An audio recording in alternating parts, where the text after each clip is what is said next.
The road not taken Kavita Robert Frost द्वारा लिखित है। वह एक अमेरिकन कवि थे। वह ग्रामीण जीवन के अपने यथार्थवादी चित्रण और अमेरिकी बोलचाल भाषण के लिए जाने जाते हैं। यह कविता 1916 में पहली बार प्रकाशित हुई। यह कविता हमारे द्वारा किसी विकल्प के लिए निर्णय लेने पर आधारित है, अर्थात हमारे पास किसी चीज को करने के विकल्प तो कई होते हैं, लेकिन यह हमारे ऊपर निर्भर करता है कि हम कौन सा रास्ता चुनते हैं। First stanza. Two roads diverged in a yellow wood, and sorry, I could not travel both. And be one traveler, long I stood, and looked down one as far as I could, to where it bent in the undergrowth. प्रस्तुत पंक्तियों में कवि Robert Frost अपनी एक यात्रा का वर्णन करते हैं, जिसमें वह किसी घने जंगल के मध्य से होकर गुजरते हैं।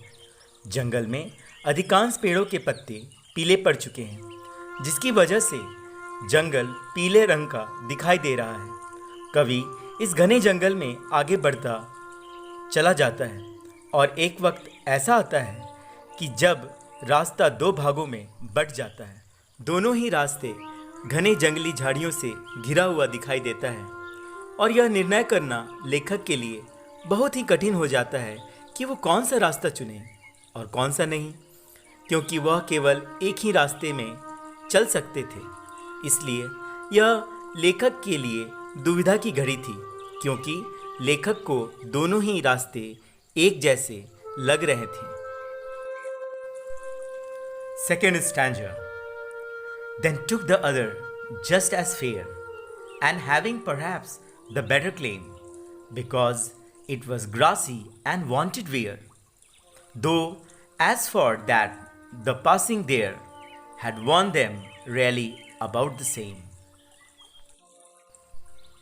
दोहरे पर खड़े होकर कवि दोनों ही रास्ते को भली भांति देखता है और यह निर्णय करते हैं कि वह दूसरे रास्ते से जाएगा, और वह रास्ता कवि को अपने लिए सही लग रहा है, क्योंकि उस रास्ते में अभी भी लंबे लंबे घासें, हरी भरी घास उगे हुए थे, अर्थात उस रास्ते से अभी तक कोई गुजरा नहीं था।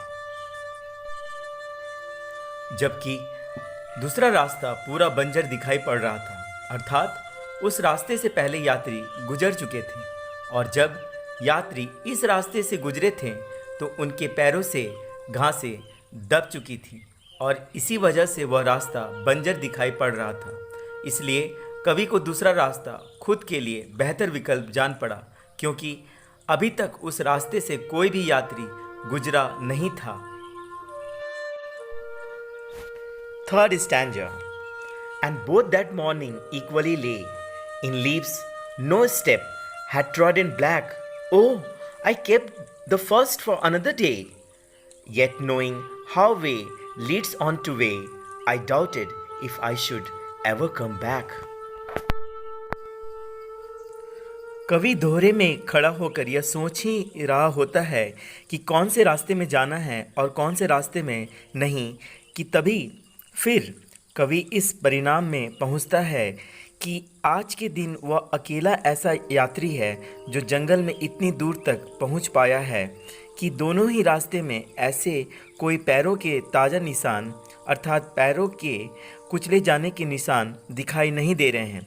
और फिर कवि दूसरे रास्ते में जाने का फैसला करते हुए यह सोचता है कि वह पहले रास्ते से फिर कभी चला जाएगा, जबकि उसे भली भांति यह पता है कि वह इस जंगल में दोबारा आएगा या नहीं, उन्हें खुद नहीं पता। और फिर कवि को यह भी ज्ञात है कि जंगल के रास्ते किसी भूल भुलैया की तरह होते हैं। कौन सा रास्ता कहाँ मिलेगा किसी को नहीं पता, या फिर दोनों रास्ते आगे जाकर मिले हों यह भी नहीं पता। अर्थात एक बार कोई रास्ता चुन लेने पर आप दोबारा उस जगह पहुंच पाएंगे या नहीं, यह कोई नहीं जानता। Fourth stanza.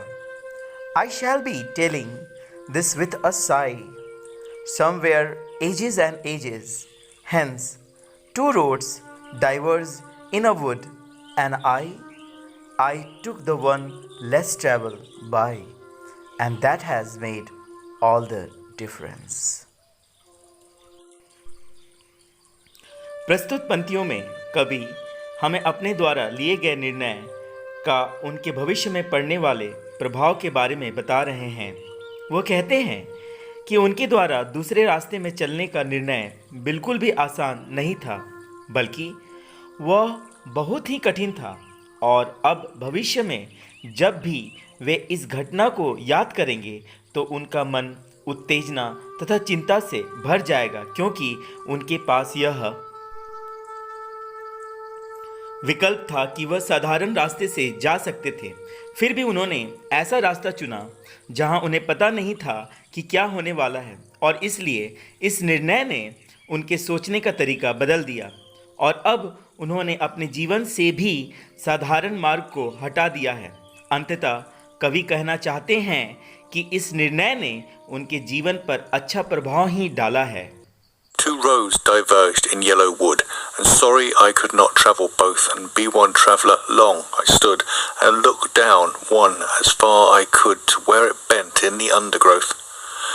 Then took the other just as fair, and having perhaps the better claim, because it was grassy and wanted wear, though as for that the passing there had worn them really about the same.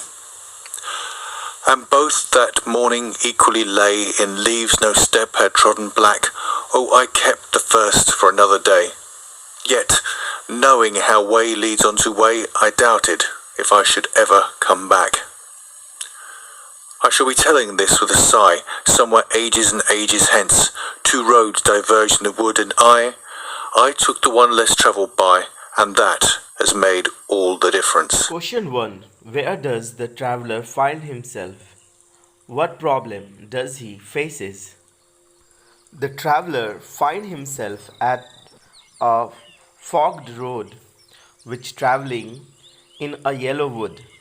He faces the problem of choosing between the two roads, as he could not travel both at the same time. Question number 2. Discuss what these phrases mean to you. The first phrase, a yellow wood. Second, it was grassy and wanted wear. Third, the passing there. Fourth, leaves no step had trodden black. Fifth, how way leads on to way.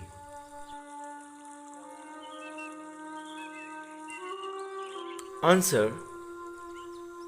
The first, the phrase a yellow wood signifies the autumnal setting of the poem.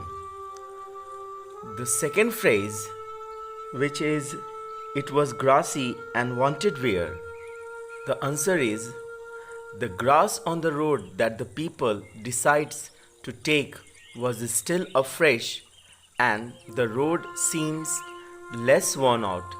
This implies that not many people had walked on it. The third phrase is the passing there. Now the answer, this refers to the people passing through that road. The fourth phrase is leaves no step had trodden black. The answer is this means that there were no footmarks on the leaves strewn on the path, since nobody had walked on them. The fifth phrase is how way leads on to way, and the answer is here the poet refers to the fact that one road always leads on to another, and so on. Question number 3. Is there any difference between the two roads as the poet described them? In the first, in stanza 2 and 3, and the second one in the last two lines of the poem. In stanza 2 and 3, the poet vaguely express the similarities, but at the same time tries to determine the difference between the two roads.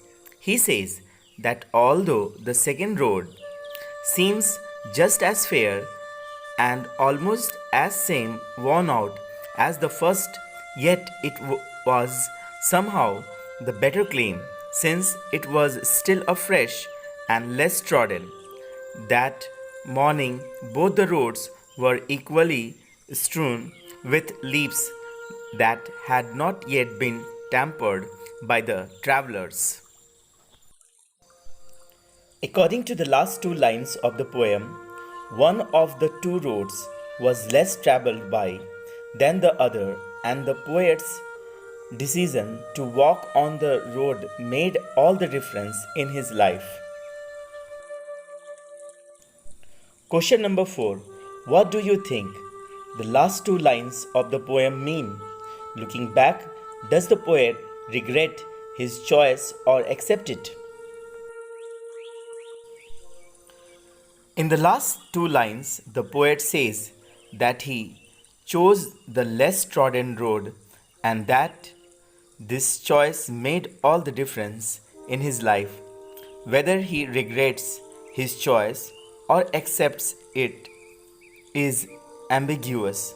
The poet uses word difference which does not clarify the implication whether good or bad. However, the word sigh suggests that the decision was possibly more of regret than satisfaction. Thanks for watching. Namaskar.